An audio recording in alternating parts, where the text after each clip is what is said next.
నమస్కారం కిరణ్ టీవీ భక్తి ప్రేక్షకులకి స్వాగతం. నేను మీ గాయత్రి. ప్రస్తుతం మనతో పాటు సుప్రసిద్ధ జ్యోతిష్య వాస్తు పండితులు బ్రహ్మశ్రీ డాక్టర్ నాయకంటి మల్లికార్జున శర్మ గారు. వారితో మాట్లాడదాం. నమస్కారం. నమస్కారం అమ్మా. గురుగారు, ముందుగా ఉగాది శుభాకాంక్షలు. తప్పకుండా అమ్మా. మీకు కూడా మన కిరణ్ టీవీ ప్రేక్షకులందరికీ కూడా, కిరణ్ టీవీ స్టాఫ్ వాళ్ళందరికీ కూడా శ్రీ పరాభవనామ సంవత్సరం నూతన ఉగాది శుభాకాంక్షలు. గురుగారు, ఇప్పుడు వచ్చే ఉగాది మొత్తం కూడా శ్రీ పరాభావనామ సంవత్సరం అని అంటున్నారు కదా, అసలు శ్రీ పరాభావనామ సంవత్సరం అంటే ఈ యొక్క అర్థం ఏంటి గురుగారు? తప్పకుండా అమ్మ. ఓం శ్రీ గురుభ్యో నమః. ఓం శ్రీ మాత్రే నమః. శ్రీ పరాభవనామ సంవత్సరం. పరాభవనామ సంవత్సరం అంటే సహజంగా ఎక్కడ గుర్తొస్తుందంటే ఎన్టీ రామారావు గారి పిక్చర్లో దుర్యోధనుడి దగ్గర ద్రౌపది పరాభవం చెందటం, అంటే ద్రౌపది ద్వారా దుర్యోధనుడు పరాభవం చెందటం అంటారు. అంటే పరాభవము అంటే ఏంటంటే అవమానము. అంటే దుర్యోధనుడు చెబుతాడు ద్రౌపది నన్ను పరాభవించింది అని.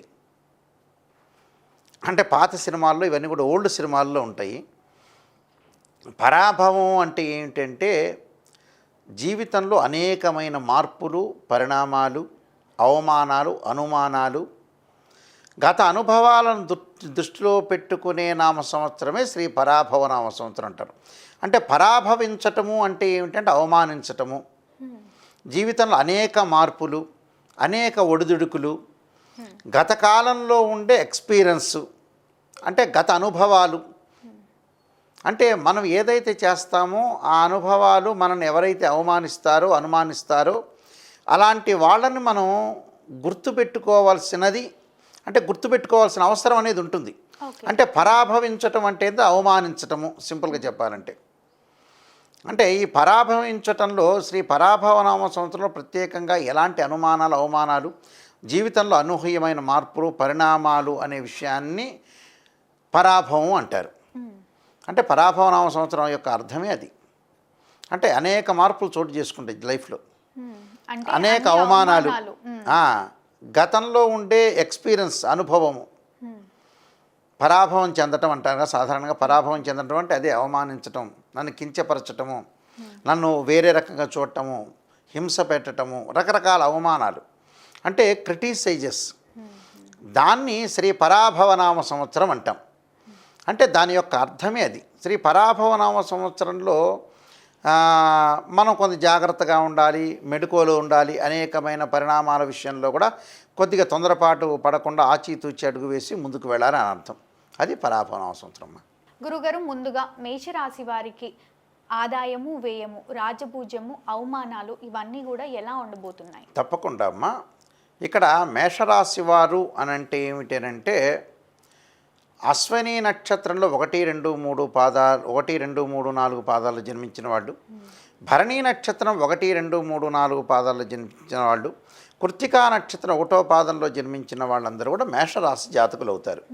మేషరాశి వాళ్ళకి ఏ విధంగా ఉండబోతుంది అని అంటే 11 ఆదాయం, వ్యయం వచ్చే 5, 2 గౌరవం, 4 అవమానం. అంటే 2 అనేది రాజ్యపూజ్యం, 4 అనేది అవమానం, అంటే అగౌరవం అని అర్థం. అంటే ఆదాయం అనేది చాలా అద్భుతంగా ఉంది. గౌరవ మర్యాదలో లోటు వచ్చే అవకాశాలు ఎక్కువ ఉన్నాయి. అంటే 11 ఆదాయం అనుకుంటున్నాం కదా, 5 ఖర్చు. అంటే ఇన్కము, ఎక్స్పెండిచర్స్. ఇన్కమ్ 11 ఉంటే ఎక్స్పెండిచర్స్ వచ్చేటప్పుడు 5 ఉన్నాయి. అంటే గ్రోత్ అనేది బాగా ఉంది అని అర్థం.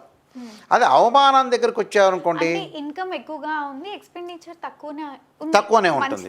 మంచిదే. ఎక్స్పెండిచర్స్ ఏమో తక్కువ ఉన్నాయి, ఇన్కమ్ అనేది ఎక్కువ ఉంది ఇక్కడ. అలానే గౌరవ మర్యాదలకు వచ్చేటప్పటికల్లా 2, 4 అంటాం. అంటే రెస్పెక్ట్ చేసేది 2, అగౌరవం అంటే ఏదో రెస్పెక్ట్ లేనిది ఎక్కువగా ఉంది, అంటే అవమానపడేది ఎక్కువగా ఉంది. అంటే 2, 4 అనుకోవచ్చు. అంటే 4 అవమానము, 2 రాజ్యపూజ్యం. కాబట్టి ఇక్కడ ఆదాయం అనేది బాగా ఉందని చెప్పుకోవచ్చు. ఖర్చు తక్కువ అవుతుంది, ఎక్స్పెండిచర్స్ తక్కువ, ఇన్కమ్ అనేది ఎక్కువ అని అర్థం. అలాగా గురుగారు, మళ్ళీ గ్రహ గమన గతులు ఏ విధంగా ఉండబోతున్నాయి? తప్పకుండా అమ్మ. సహజంగా గ్రహాలు అనేవి 9 ఉంటాయి. ఈ 9 గ్రహాల్లో ప్రత్యేకంగా పాశ్చాత్య గ్రహాలు కూడా ఇంకా ఎగస్ట్రా ఉంటాయి. మొత్తం కలిపి 12 ఉంటాయి. మనం భారతీయ సాంప్రదాయం ప్రకారంగా, వైదిక సాంప్రదాయ ప్రకారంగా 9 అని చెప్తాం. ఈ 9 గ్రహాల్లో ప్రత్యేకంగా రవి, బుధ, ముఖ్యంగా శుక్రుడు 30 రోజుల పాటు ఒక రాశి నుంచి మరో రాశికి సంచారం చేస్తారు. కుజుడు 45 రోజుల పాటు ఉంటారు. రాహుకేతుడు 18 నెలల పాటు ఉంటాడు. గురువు సంవత్సర కాలం పాటు ఉంటాడు. శని 2.5 సంవత్సరాలు ఉంటాడు. ఇది అయితే ఈ శ్రీ పరాభవనామ సంవత్సరంలో గ్రహగమన గతుల్లో ముఖ్యంగా గురువును చూసుకునేటట్టయితే గురువు యొక్క ఫలితాన్ని మనం రిజల్ట్స్ చూసుకుంటే జూన్ 2వ తారీఖు వరకు కూడా గురువు మిథున రాశిలో సంచారం చేస్తాడు. ఓకే.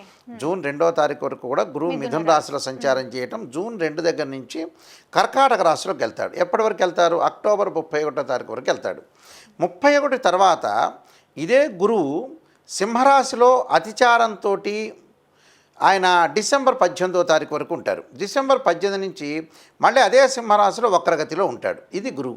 శని వచ్చేటప్పటికల్లా జూలై 25వ తారీఖు నుంచి డిసెంబర్ 10వ తారీఖు వరకు కూడా శని మీనరాశిలో వక్రగతిలో పొందటం, రాహు కుంభరాశిలోను, అలానే కేతు సింహరాశిలోను డిసెంబర్ 7వ తారీఖు వరకు ఉంటాడు. 7వ తారీఖు తర్వాత రాహు మకర రాశిలోను, కేతు కర్కాటక రాశిలోను సంచారం చేస్తారు. రవి, బుధ, మిగతా గ్రహాలు రవి, బుధ, శుక్ర గ్రహాలు 30 రోజుల పాటు మారుతుంటాయి. కుజుడు 45 రోజుల పాటు మారుతుంటారు. అంటే ఒక రాశి నుంచి మరో రాశికి ప్రయాణం చేస్తుంటారు. ఇది గ్రహగమన గతులమ్మ. మళ్ళీ సంవత్సరం మొత్తం కూడా మేషరాశి వారికి ఎలా ఉండబోతుంది? ముఖ్యంగా ప్రధానంగా మేషరాశి వాళ్ళకి మనం చూసుకునేటట్టయితే మేషరాశి వాళ్ళకి ప్రత్యేకంగా జూన్ 2వ తారీఖు నుంచి జూన్ 2 వరకు మిథున రాశిలో ఉంటే పర్వాలేదు. అంటే ధనధాన్య వృద్ధి కలిగే అవకాశాలు ఎక్కువ ఉంటాయి. ఆర్థిక పరంగా ఉండే లావాదేవీలు అనుకూలంగా ఉండే అవకాశాలు ఖచ్చితంగా ఉంటాయి. ఎందుకనంటే జూన్ 2 వరకు ఒక రకమైన ఫలితం ఉంటే జూన్ 2 దగ్గర నుంచి మనకి మరొక రకమైన ఫలితం మారిపోతుంది. ఎప్పటి వరకు అక్టోబర్ 31 వరకు ఒక ఫలితము, అక్టోబర్ 31 తర్వాత నుంచి కూడా డిసెంబర్ 18 వరకు ఒక రకమైన ఫలితాలు ఉంటాయి. అంటే వీళ్ళకి పరిపూర్ణంగా ఎప్పుడు బాగుంటుంది అని అంటే అక్టోబర్ 31 నుంచి పంచమ స్థానంలో గురువు రావటం వల్ల అధిక ఆదాయం బాగా పెరుగుతుంది. అక్టోబర్ 31 వరకు కూడా స్పెషల్గా మధ్య రకమైన ఫలితమే ఉంటుంది. ఏమిట బాగా నాయకంటి గురువు గారు చెప్పారు మాకు 11 ఆదాయం 5 ఖర్చు ఉంది కదా అని అక్టోబర్ 31 వరకు అనుకునే వాళ్ళు ఉంటారు. నిజంగా అయితే ఏంటంటే అక్టోబర్ 31 తర్వాత పంచమ స్థానంలోకి గురువు రావటం వల్ల ఆర్థిక పరంగా అనుకూలంగా ఉంటుంది. ఫైనాన్షియల్ పరంగా డెవలప్మెంట్స్ ఉంటాయి.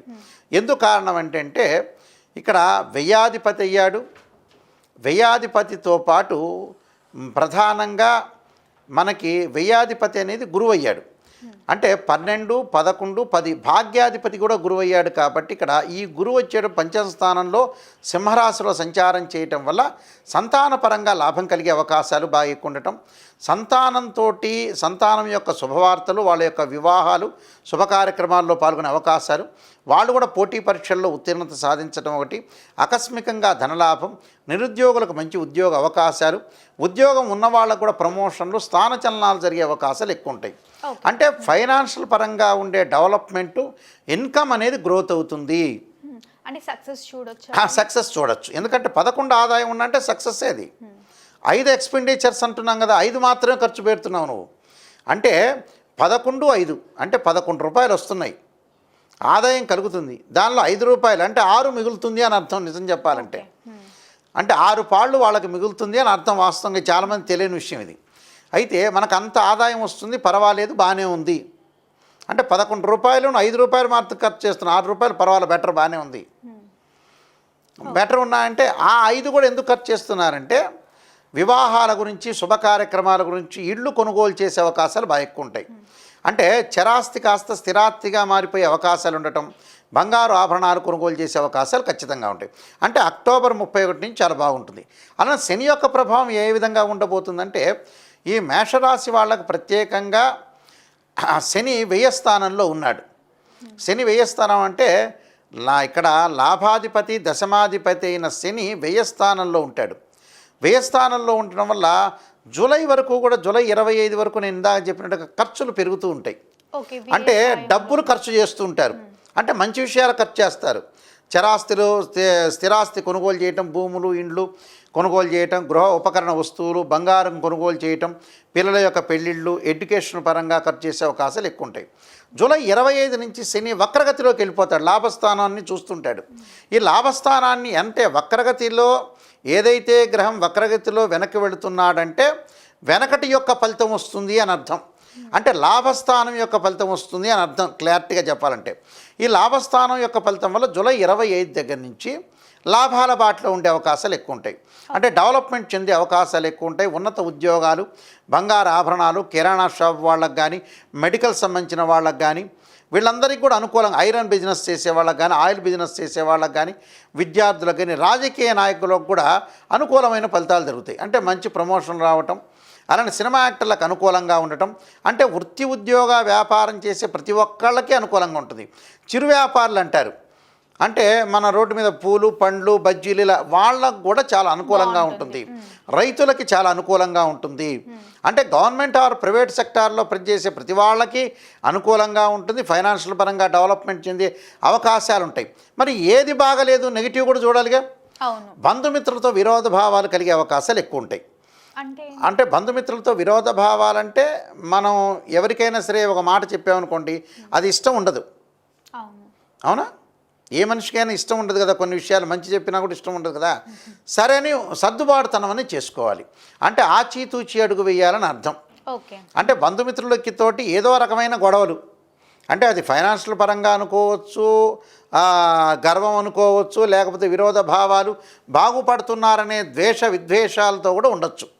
అందువల్ల భార్య కాదు బంధువులతోటి, మిత్రులతోటి కొంత విరోధ భావాలు, అంటే ఎనిమీస్ అయ్యే అవకాశాలు ఉంటాయి. కాబట్టి కొంత జాగ్రత్తగా ఉండాలి. అదొక విషయంలో జాగ్రత్త ఉండాలి. జూలై 25 వరకు ఆరోగ్యపరంగా ఇబ్బందులు రాకుండా చూసుకోవాలి. అంటే వాహన ప్రమాదాలు జరగకుండా, దీర్ఘకాలిక వ్యాధులు అంటారు, లాంగ్ రన్లో డిసీజెస్ అంటారు, అంటే బీపీ కానీ, షుగర్ కానీ, ఇవన్నీ కూడా రాకుండా, వచ్చిన వాళ్ళు ఎవరైతే ఉంటారో జాగ్రత్త పడాలి. అంటే రాకుండా జాగ్రత్త పడాలి, వచ్చిన వాళ్ళు జాగ్రత్త పడాలి. అంటే హెల్త్ ఈజ్ వెల్త్ అన్నారు, హెల్త్ ఈజ్ గ్రేట్ లక్ అన్నారు. అంటే ఆరోగ్యమే మహాభాగ్యం. ఆరోగ్యపరంగా కూడా కొంత జాగ్రత్తగా ఉండటం మంచిది. అలానే వాహనాల మీద వెళ్ళేటప్పుడు ప్రమాదాలు జరగకుండా చూసుకోవాలి. ఏమిటి కారణం ఏంటంటే డిసెంబర్ 7వ తారీఖు తర్వాత రాహువు కుంభరాశి నుంచి మకర రాశిలోకి వెళ్ళిపోతాడు. 7వ తారీఖు వరకు రాహు బాగున్నాడు.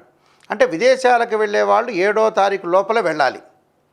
డిసెంబర్ 7 వాళ్ళకి లాభంలో రాహు ఉన్నాడు కాబట్టి విదేశాల్లోకి వెళ్ళటం, విదేశాల్లో వ్యాపారం చేయటం, అబ్రాడ్ వెళ్ళే అవకాశాలు ఉండటం, కంపెనీ త్రూ కూడా వెళ్ళే అవకాశాలు ఉన్నాయి డిసెంబర్ 7 లోపల. అక్కడ ఎవరైతే స్థిర నివాసం ఏర్పరచుకున్నారో వాళ్ళకు కూడా మంచి లాభం కలుగుతుంది.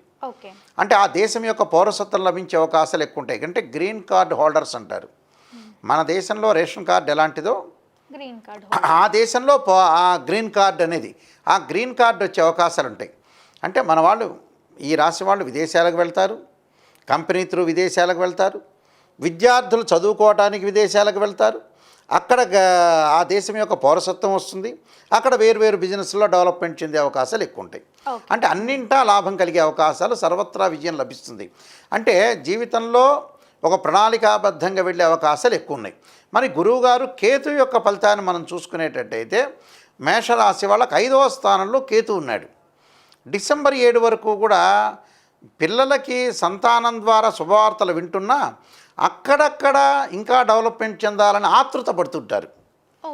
డిసెంబర్ 7 తర్వాత కేతు 4వ స్థానంలోకి రావటం వల్ల తల్లి యొక్క ఆరోగ్య విషయంలో కొంత జాగ్రత్తగా ఉండాలి. తల్లిదండ్రుల యొక్క ఆరోగ్య విషయంలో భద్రత అనేది చాలా ఇంపార్టెంట్. రైతులకి మంచి పంటలు పండే అవకాశాలు ఎక్కువ ఉంటాయి. రుణాలను కూడా తీర్చుకునే అవకాశాలు ఎక్కువ ఉంటాయి. సినిమా యాక్టర్స్, కళాకారులకు కూడా చాలా అభివృద్ధి జరిగే అవకాశాలు ఎక్కువ ఉంటాయి. రాజకీయ నాయకులకు కూడా ప్రమోషన్లు వచ్చే అవకాశం, అంటే మంచి ఉన్నతమైన పదవులు వచ్చే అవకాశాలు ఎక్కువగా ఉంటాయి. అంటే టోటల్గా ఒక అవమానాలు మినహా టోటల్గా ఎవ్రీథింగ్ విల్ బీ ఓకే అని చెప్పుకోవచ్చు. కొన్ని పరిహారాలు చేసుకొని ముందుకెళ్తే మంచి జరుగుతుందమ్మా. తప్పకుండా గురుగారు, ఎలాంటి పరిహారాలు పాటించమంటారు? ప్రధానంగా వాళ్ళు జూలై 25 వరకు కూడా శని యొక్క ఆరాధన చేయాలి. నీలాంజన సమాభాసం రవిపుత్రేమాగ్రజం ఛాయామార్తాండ సంభూతం తం నమామి శనీశ్వరం అనే మంత్రాన్ని, అదొక మంత్రాన్ని చదువుకోవాలి. అలానే దత్తాత్రేయ స్వామి యొక్క పారాయణాన్ని, దత్త కవచాన్ని చదువుకోవడం చాలా మంచిది. ఓకే. అంటే ఎలాగా అంటే గురువు యొక్క ధ్యానం చేయాలి ఈ సంవత్సరం అంతా కూడా. గురువు యొక్క ధ్యానం చేయాలంటే ఏమిటంటే దేవానాంచ ఋషీనాంచ గురుకాంచన సన్నిభం బుద్ధిమతం త్రిలోకేశం తం నమామిం బృహస్పతిమని గురువుని ఆరాధన చేయాలి. మనం గురువుని ఇలా శనిని ఆరాధన చేయటమే కాకుండా సూర్య భగవానుని ఆరాధన చేయాలి. అంటే సూర్య అష్టకం చదువుకోవటం కానీ, సూర్య నమస్కారాలు చేయటం కానీ, ఆదిత్యాయుధ్నే సహస్రమూర్తాయ ధీమహే తన్నో సూర్య ప్రచోదయాత్ అనే మంత్రాన్ని కానీ, ఆదిత్యాయుధ్నే సహస్రకిరణాయ ధీమే తన్నో సూర్య ప్రచోదయాత్ అనే మంత్రాన్ని చక్కగా చదువుకోవటం. మనిషిలో భయం లేకుండా ఉండాలంటే ఆంజనేయ స్వామి యొక్క ఆరాధన చేయాలి. ఆంజనేయాయుధ్నే వాయుపుత్రాయ ధీమే తన్నో హనుమత్ ప్రచోదయాత్ అనే మంత్రాన్ని చక్కగా చదువుకున్నాం అనుకోండి, చాలా బాగుంటుంది. ఇవన్నీ కూడా చేశారంటే శ్రీ పరాభవనామ సంవత్సరంలో మీకు పరాభవాలు కలగకుండా, అవమానాలు కలగకుండా చక్కగా మంచి జరిగే అవకాశాలు ఖచ్చితంగా ఉంటాయి. ఈ శ్రీ పరాభవనామ సంవత్సరంలో మేషరాశి వాళ్ళందరికీ కూడా శ్రీ పరమేశ్వరుడి యొక్క కరుణాకటాక్షాలు ఉండాలని ఆశిస్తూ సర్వే జనా సుఖినో భవంతు. తప్పకుండా గురుగారు, శ్రీ పరాభవనామ సంవత్సరంలో మేషరాశి వారికి ఎలా ఉండబోతుంది, తీసుకోవాల్సిన జాగ్రత్తలు ఏంటి అని మన ప్రేక్షకుల కోసం తెలియజేసినందుకు ధన్యవాదాలు. నమస్కారం అండి.